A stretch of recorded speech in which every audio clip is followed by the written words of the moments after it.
glory in there. I suppose you guessed it from the thumbnail. We got another unboxing. This is the June Mystery Tackle Box Bass Elite unboxing. By the time you see this video, it will probably already be a little bit later in the month. So I apologize for that, but things are a little bit crazy and really busy. I haven't had a chance to do much of anything. So I mean, I've had a bunch of videos, you know, that need to be edited and I just can't get to them. So that's why this one's a little bit later. But let's just jump right into it. Just grabbing right out of there, the first one here is the Thunderhawk Mouse Head Grass Jig. This one, it's a 1/4 ounce and they call it the Hollywood Craw. The thing, you know, it kind of looks like a bit of a bluegill imitator, which is good. You're gonna be swimming this one through reeds, and yeah, you can throw it wherever you want. It's only 1/4 ounce though, so you probably can't throw it deep. I do like throwing 1/4 ounce swim jigs when I'm going up shallow, and sometimes up in thicker brush, or not brush, sorry, semi-thick weeds, but pencil reeds. So when I cast it out there, you know, the line, preferably the line drops between the pencil reeds, so that way you can slowly roll it. And the reason why is because then it doesn't like sink and bury down into the grass. If there's grass down in, you know, it kind of pulls up and out and kind of floats its way through the reeds. I get a lot of hits doing that. Sometimes they do one heavy, and you'll figure that out when you're out in the water. And on this one, I would probably pair it up. You can probably put any kind of a swim bait on there. I typically start out with a craw style bait. I'll do like, say, like a Zoom Speed craw, or like my favorite is the JE Custom Jigs Mud Bug. They're very similar. Something smaller that doesn't, like, where the appendages don't stick way out. So that's what I'll do with this one. Throw it pretty much anywhere. Not in a rock. So next one we're gonna do is the Yozuri pencil, 5-inch. What's this color? I believe it's just a frog, or leopard frog. It's called Prism Frog. Walking topwater bait. You know, it's not a whole lot to say about this. It's pretty good sized pencil bait. So I'll just cast it out there and just walk the dog, twitch it on slack line so you can get it to pop from one side to the next, and they'll smash it. Throw it over top of submerged weeds, or you can throw it down weed edges. This thing's a pretty good bait. It's got a pretty good little one knock in there. That's a different sound. Some of them have more of a rattle. But the one knock, I do like the one knocks better than just a regular rattle. It's just a different sound. This is gonna catch you fish.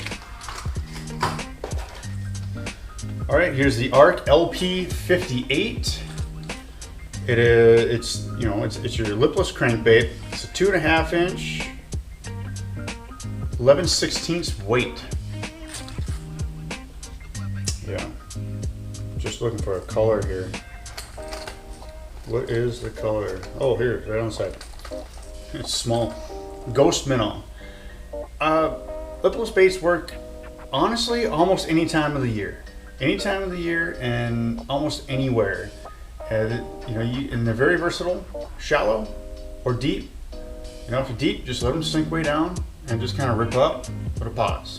Rip up, put a pause. You can even just do a steady retrieve, but sometimes they like it when it just stops and falls.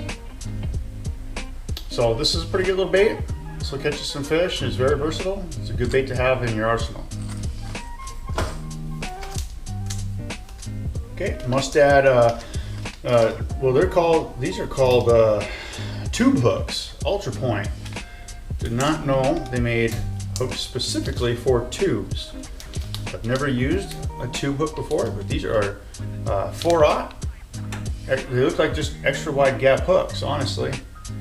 But yeah, and what I like is they got a little bit more of a indent here for your bait to sit. Less chance of it sliding down the hook. Standard, well, not standard, but That's your little hooks there. Okay, next here we got a little square bill by Jenko Fishing. This is in the bluegill color, and it's the, yeah, I said square bill, 3/4 ounce. I kind of like this color. This is kind of going to be a pretty good all-around color. You know, you can throw it around. You can throw it in the reeds, not thick, sparse. And when you get slightly hung up, just pull just a little bit, just to break it loose, and then continue to retrieve. A lot of times when you pull it loose, there's a little bit of a pause, and then sometimes that's when they grab them.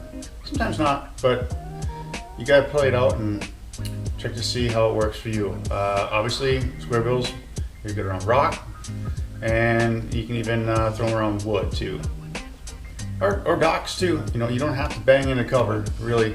That is most preferred, but sometimes you don't have to bang in the cover in order to get them to bite. All right, one of my favorite style baits that I don't ever really throw that much, and it's a buzz bait by Lunker Hunt. It's a turbine, and it's got a little clacker blade on it right here, and yeah, it just makes a little extra noise. And it's a 3/8 ounce weight in white and chartreuse. I don't really throw white and chartreuse buzz baits. I mean, they'll work. They work.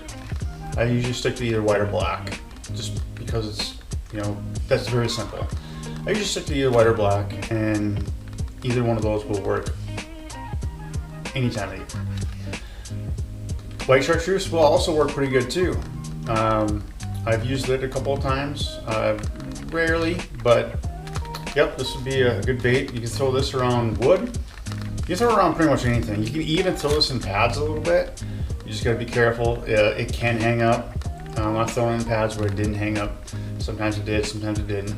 I've gotten a couple of strikes in the pads with it though, but it's a wire bait, and if you throw it in pads, you're gonna need heavy line. Just be aware. You throw this in heavy cover, you could possibly either bend it out and break it, or just lose it altogether. So, best place for these are along weed lines, or alongside the pads, lily pads I'm talking about, or over wood. You can throw it around docks too. I've got a lot of fish buzz baits around docks. That's also a really good pattern to get on too if you can. It's a good bait to have in your arsenal as well. Next we got the Realis Boostar Wake. It's looks like it's a 3.5 inch swim bait. Never thrown it before. Looks different, but looks pretty decent. Looks like something I would probably throw for smallmouth. Get a chartreuse jig head on there, or do a white jig head. I think a white jig head would go good on there, and just throw it in for smallmouth or over rocks. Just tap the tops of the rocks a little bit, and then you can throw it around wood too, wherever they're at. I've caught a decent amount of smallmouth on baits like this with a jig head. So 3.5 inch. Its color is lime chartreuse. This would be a pretty good little bait too.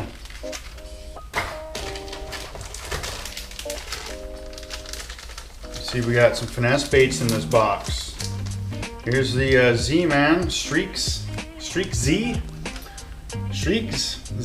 Smoky Shad 3.75 inch. Yeah, so this is versatile too. You can throw on a small jig head, toss it out there, you know, for smallmouth, or I bet you even crappie would eat this thing too. It's small enough. Drop shot. If you want to venture a little bit more, net head, which is really like a small jig head anyways. Pretty versatile. I would for me personally, I would probably end up throwing this on a drop shot and maybe a jig head out in open water, trying to get some little suspended fish to bite. This would be a pretty good bait to have as well. And I'm going to say the exact same thing about this bait by X Zone. It's the Stealth Invader, and it even says on there, drop shot Ned rig swim bait head. This thing's 3 inches long, and it's the color is Big Limit. It kind of looks like a goby. If you can see that, I don't know if you can see that. It kind of looks like a small goby. Most lakes that I fish, we don't have gobies, but of course, you know, the lakes that do have them, this will be really good. And X Zone has some pretty good baits, so I've used a couple of them, never been disappointed. So I think this would be a good bait also to put in your arsenal. Okay, and then of course, you know, you have the, you know, your what's inside card, you know, every box, your dibble. This one has fishing fails bingo on the back. It's pretty neat, a little bit different. And like on some of the other, you know, boxes you've seen, you get a feature card. So this one, feature card, a card for a feature bait, or I don't know what I mean. You'll know what I mean. For the X Zone lures, the Stealth Invader. So it gives you a little bit of information on it there, recommended gear, and 3 ways to rig it. So the 3 ways they talk about on the package, they give you a little bit more information on it if you don't know much about drop shots, Ned rigging, and so on. So that helps out too. That's pretty generous of them to do that. And then we have a decal. Pretty cool little decal. Little bass on a lawn chair going through his MTV box full of worms. So there we have it. There's your June mystery tackle box unboxing from your Bass Elite box from Mystery Tackle Box. Now, I'm not affiliated with Mystery Tackle Box. They don't sponsor anything or whatever. I just do this because it's fun. I like to talk a little bit about the baits, kind of what I would do with them, where I would throw them, and hopefully it helps you guys out. And you know, I'm sure there's a lot of you guys out there that already know this, and if you do, awesome. You know, but there's others that don't. So if I can help somebody, that's great. All right, guys. Thanks again for watching. I really appreciate all of you. And if you haven't already, like, comment, subscribe. We'll catch you in the next one.